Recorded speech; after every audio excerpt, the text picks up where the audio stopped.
برطانیہ اور Soviet union نے مل کر اقوام متحدہ کی بنیاد ڈالی تھی، اور آپ کو یہ پتا ہونا چاہیے اقوام متحدہ کاپی ہے محمد الرسول اللہ کی زندگی میں ایک واقعہ تھا، ہمیں پتا بھی نہیں ہے کہ وہ واقعہ کون سا ہے۔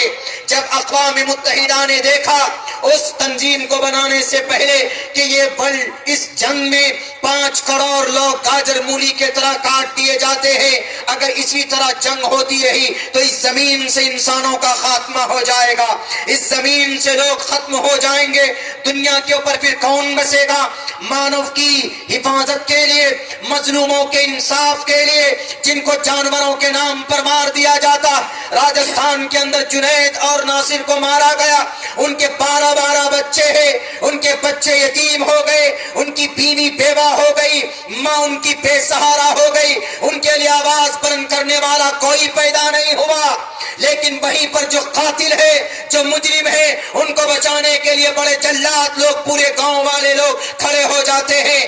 اس طرح کے موقع پر آواز بلند کرنے کے لیے میرے بھائیو، آپ کے مذہب نے آپ کو اجازت دی ہے، ترمذی کی حدیث نے آپ کو اجازت دی ہے، کلمۃ حق عند سلطان جاہر، ظالم بادشاہ کے سامنے حق بات کہنا یہ سب سے بڑا جہاد ہے۔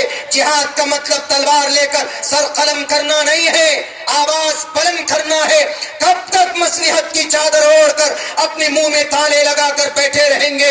ارے آپ کا مذہب بھی اجازت دیتا ہے حق بات کرنے کے لیے، حق کے مطالبے کے لیے، اور آپ کا سمویدھان بھی اجازت دیتا ہے آپ کی اپنی آواز بلند کرنے کے لیے۔ سمویدھان میں آرٹیکل 19 پڑھیے، جس میں کہا گیا freedom of expression and freedom of speech. Speech کا کیا مطلب ہوتا؟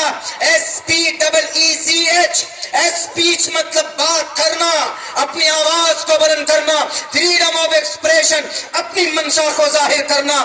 آپ کا دھرم بھی اجازت دیتا ہے حق کے لیے آواز بلند کرنے کے لیے، اور آپ کا سمویدھان بھی اجازت دیتا ہے۔ اگر بزدل بن کر بیٹھے رہو گے، مصلحت کی چادر اوڑھ کر اپنی بزدلی کو چھپاؤ گے، تو یاد رکھنا کل قیامت میں رب تم سے پوچھے گا کہ تمہارے سامنے میں مظلوموں کو مارا گیا تھا، آواز کیوں نہیں بلند کی تھی؟ کوئی سنگٹھن کیوں نہیں بنایا تھا؟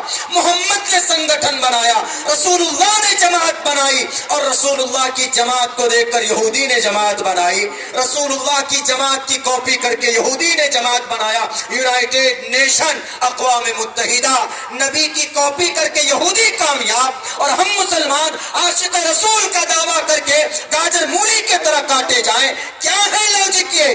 یقیناً تم ذلیل اور رسوا ہوگے اگر تم صرف زبانی دعویٰ کرو گے تو۔ میرے بھائیوں، جب دیکھا